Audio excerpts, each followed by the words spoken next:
Beneath the shadows of ancient trees, amidst the quiet forest near Cuxhaven, lies an enigma over 5,000 years old. This is the Biltzenbet, a relic from the Stone Age. But what secrets do these stones guard?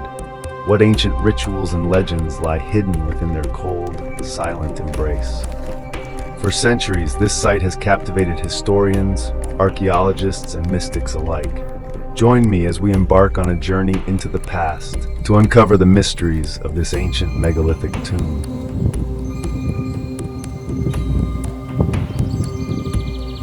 The Biltzenbet belongs to a family of ancient structures known as megalithic tombs, scattered across northern Europe. These stone monuments, often shrouded in mist and mystery, served as burial sites for Neolithic peoples. Their construction marked the beginning of a new era, an era where the dead were honored and the living sought to commune with the forces beyond this world. Megalithic tombs like the Biltzenbet were not mere graves, they were sacred spaces. For the communities of the Stone Age, death was not an end, but a passage. These tombs were seen as gateways to the realm of the ancestors, and building them required both spiritual intent and immense physical effort. But what drove our ancestors to construct these stone giants, and what beliefs surrounded their use? In a time long before recorded history, the forests around Cuxhaven were home to a small tribe led by a druid named Arvid. The Biltzenbet, a name meaning stone bed, was his chosen site for rituals that bridged the worlds of the living and the dead. As a druid, Arvid held a profound understanding of the natural world, its cycles, and its hidden forces. On nights when the moon was full, Arvid would lead his people to the Biltzenbet. They would gather around the stones, chanting softly as the flames of their torches flickered in the dark. Arvid, cloaked in furs and adorned with sacred symbols, would approach the central stone, a portal, he believed, to the world of the ancestors. Here, he would place offerings of grains, bones, and carved trinkets, gifts meant to honor the spirits and seek their guidance. For Arvid and his people, the land was not just a place to live, it was a sacred entity filled with life and spirit. Every tree, river, and stone held a deeper meaning, a connection to the forces that governed their world. The forests surrounding the Biltzenbet were seen as ancient guardians, watching over the tribe and providing them with sustenance and shelter. The rivers that flowed nearby were thought to carry the whispers of the earth itself, guiding the tribe in times of uncertainty. To them, every part of nature had its own spirit. The rivers were treated as lifelines, their waters used not only for drinking, but also in sacred rituals to purify and connect with the spirits. When they entered the forests, they would move with respect, stepping lightly upon the earth, for they believed that each tree housed an ancient soul.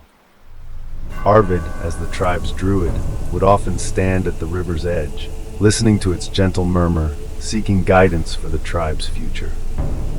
It was this deep reverence for nature that led Arvid to choose the Biltzenbet's location. He believed that the tomb, surrounded by ancient oaks and fed by the nearby river, lay at the heart of a powerful energy, an energy that connected the heavens, the earth, and the underworld. For Arvid's people, this land was holy, a sanctuary where life and death existed in a delicate balance. And so the Biltzenbet was not simply built upon the land, it was forged with it, an extension of the earth's sacred power. Building the Biltzenbet was an endeavor that required not only physical strength, but also deep spiritual dedication. Arvid and his people knew that constructing this sacred tomb would be no ordinary task. It was to be a sanctuary that would endure for millennia.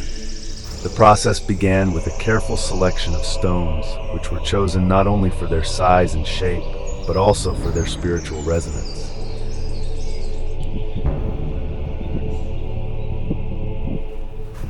Each stone, they believed, held a unique energy that would contribute to the tomb's power. The stones had to be quarried from distant lands, sometimes miles away from the burial site. Without modern machinery, the tribe relied on ingenuity and sheer determination.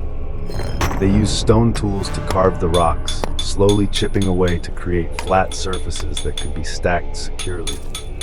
Moving these multi-ton monoliths was a feat of both engineering and faith. Arvid led the tribe in constructing massive sledges out of thick tree trunks, which were used to transport the stones. With ropes made from animal hides and woven fibers, the tribe worked in unison, dragging the stones across the land.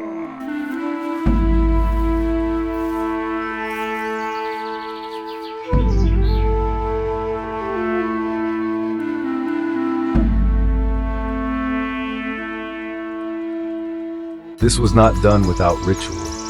Every morning before the day's labor began, Arvid would lead a ceremony to seek the blessing of the forest spirits and the ancestors.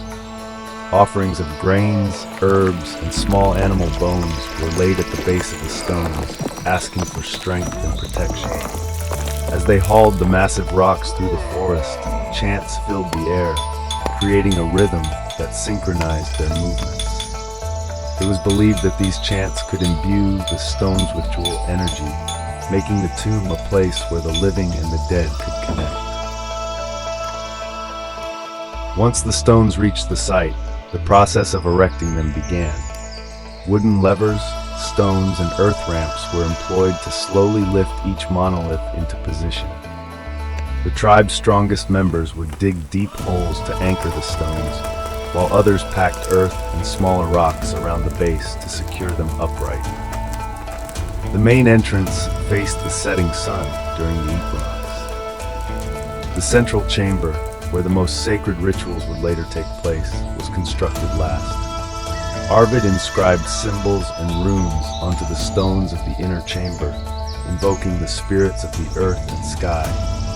This final act of carving was more than decoration. It was a spiritual sealing of the tomb, marking it as a place of power and connection. When the last stone was finally set in place, the tribe gathered for a great ceremony, lighting fires around the tomb and offering thanks to the spirits for their guidance and strength. The construction of the Bilsenbet took years, but for Arvid and his people, it was a labor of devotion. Every stone laid, every chant sung, and every drop of sweat shed became part of the tomb's essence. The Bilsenbet was not simply built, it was consecrated, becoming a bridge between worlds, a legacy etched into the very land itself.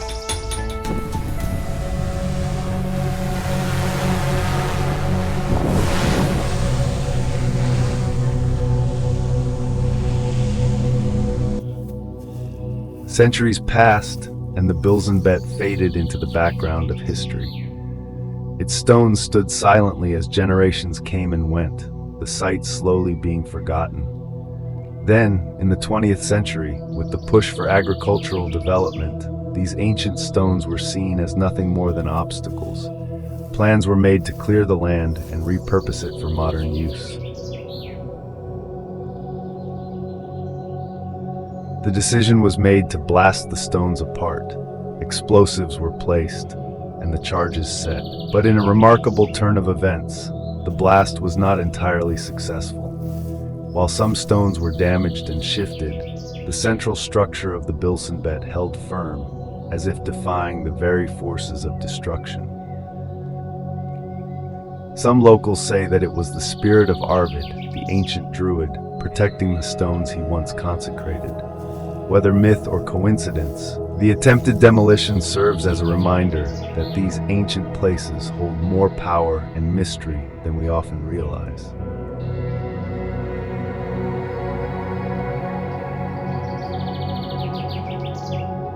Modern archaeologists have uncovered fragments of pottery, stone tools, and even traces of ancient fires within the Bilsenbet.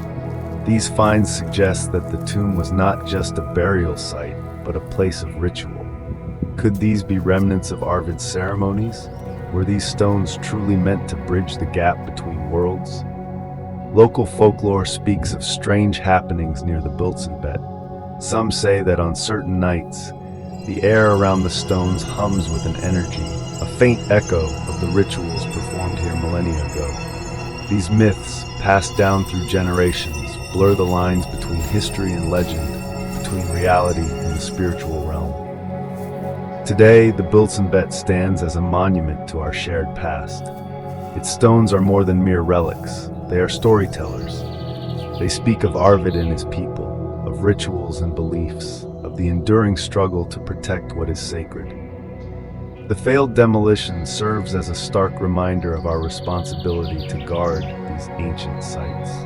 Thank you for joining me on this journey through the ancient mysteries of the Bilsenbet. If you enjoyed uncovering its secrets, don't forget to like, subscribe, and hit the bell icon for more explorations into history's hidden wonders.